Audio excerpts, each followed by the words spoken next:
Hello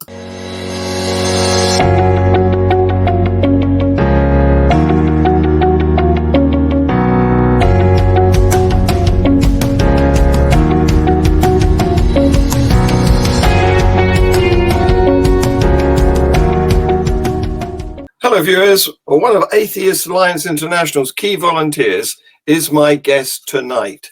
It's Pranav Mohanty. Hello Pranav, how the devil are you? Hi, good evening. Pretty tired. I just came back from a visit with my girlfriend, and now just trying to relax with a beer in hand and having hopefully a nice rendezvous with you. I'll join you. Both. Now, I understand that you were raised in the Hindu religion and then you sampled Islam for a bit. Tell me about that. Yeah, just to put it as succinctly as possible, I grew up in a Hindu family. I was extremely religious as a kid, to the point that I used to ask my mom to leave some flowers for me to offer to the gods, specifically Lord Shiva, was my favorite, of course. And then, yeah, I mean, he just looks really calm and chill and, meditating and all that. Then I transitioned to monotheism because, of course, when I grew up, I started to find the idea of one God very appeasing, just a single God making things simple. And then I started following a version of Sufi Islam, the mystical aspect of Islam, quite regularly for 7 years. I visited the mosques and tombs of saints as well, prayed there quite often. It was quite an eccentric household during those times because I have very religious parents. They keep to their own, of course. And here I was, practicing Islam for a bit. And then my sister also very relaxed, used to love Christianity in her own way. So yeah, it was a very, it's a melting pot of a household. And I'm glad my parents let me do this. And then gradually, I became too arrogant in my faith, and then I faced failures in my life, upon which I looked back and then I said, okay, you know what? This is nonsense. This is not working out for me because I'm not taking responsibility on my own accords and on my own actions. My parents helped me out with the transition because, of course, it's a shock to be faced with failure, especially at that time in India when you're 17, you have a career to look forward to, and then suddenly things start going wrong, and you don't have a plan B. Instead, you just reposed your faith in God completely. So it was difficult for me to come to terms with that fact. And yeah, I've been an atheist now for almost 8 years running. I think it's been liberating, to say the least, to at least come out from the monotheistic aspect, because that was definitely very binding in my experience. Well, it's a bit late, but welcome to the atheist community. Thank you. I'm happy to be here. Great. Now, there's been some conflict in parts of India on the news that's religiously inspired. Can you tell us about that? Yeah, I've been an expat for 8 years straight, but I have always made it a point to be in touch with my home base and what's going on. I have family there, so it does matter to me what's going on in India. I grew up in Bengal. I'm from the state of Orissa. I grew up in Calcutta, which people might know, viewers might know. It's one of the more cultural places in India, supposed to be city of joy. And unfortunately, Bengal as a whole, and India in general as well, we've had quite a few conflicts on the grounds of religion and especially blasphemy. Even though atheism is nothing to be worried about. If you're an atheist, it's okay. But especially if you speak out against clerics or religious figures, it can be quite dicey and can get you into trouble. I mean, we've had all kinds of riots as well in Bengal. I think recently with the French cartoons being published, Emmanuel Macron doubling down as well, which is a good thing, of course. The reactions, I think, especially from the Muslim community in India, are a bit worrying, of course. And on the other side, you have the Hindus who are sick and tired of being basically being soft targets, and now they are utilizing the same blasphemy law that we have unfortunately inherited from the British times to basically just say, hey, you know what, if you can take offense to religion, so can we. So it's becoming an eye for an eye situation for sure. Yeah. So in a secular country like India, it's okay to become an apostate, to leave a religion, but you still have to face this blasphemy business. And Atheist Republic got involved in that, didn't they? Because sexy Carly.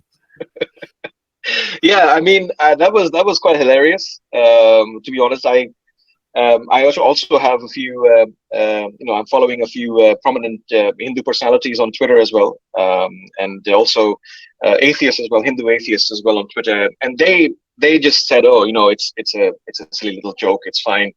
But yeah, I mean the trolls really came out in force, and then it went berserk. It actually went out of control with Armin's, well, if I can name him, his mom being dragged into the whole mess. That became a bit distasteful. But yeah, I mean, it did show that sometimes people who hold religious figures to so close to heart, it is kind of expected that, okay, if you depict something that they revere in such light, then they will come after you. As fortunately, they were mostly Twitter trolls.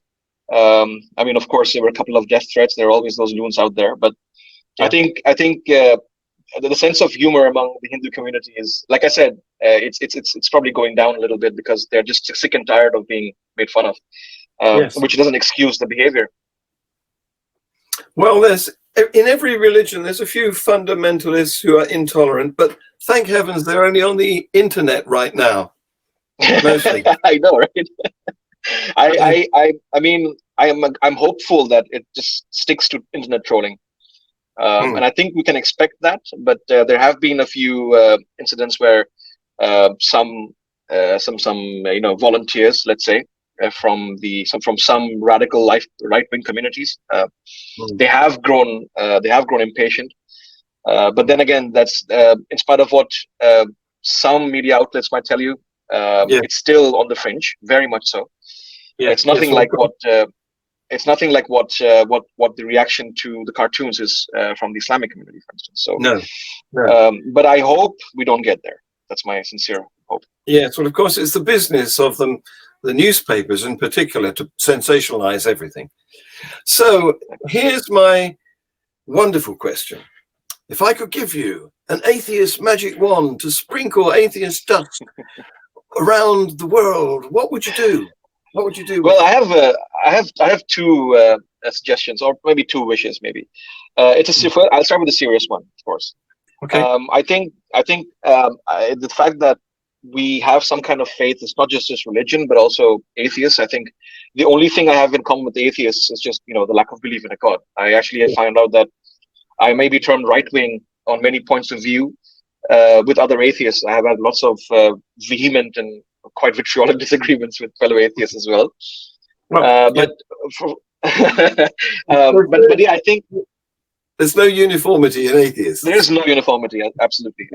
I think free thought is the label I would go with, to be honest. Yes. But I would say I would like to rescind or at least do away with the fear of death. I think that's the one thing that. Oh, right. I think that's the one thing that really holds us back. It can be in a good way or a bad way, of course, because some religious people, terrorists, for instance, they don't fear death in their way, and they go about doing crazy things. Yes. Suicide bombers, for instance, but in a good way, because I think we believe in a deity or a higher power because we are afraid of what lies ahead, of the unknown. Yes. So that's one thing. I would like you to sprinkle some dust and let people say, hey, you know what? This is one life. It's most likely going to be one life. Just just be good and be happy. Yes. And the other thing would be to bring the flying spaghetti monster to life. I think I have fallen in love with carbonara and bolognese, and I do like them a lot with my pint of beer. So that's the other thing I would like to make happen with my wand, for sure. Atheist one. Well, the pizza be on his name. Yeah.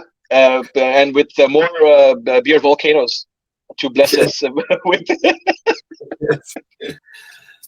How's that? Pranav, you've been fantastic. Thank you so much. Thank you so much for having me. And I do appreciate it. I do appreciate the platform. I couldn't be more grateful to you. Thank you, John. Enjoy your beer. You too. Thank you. Cheerio. Bye-bye.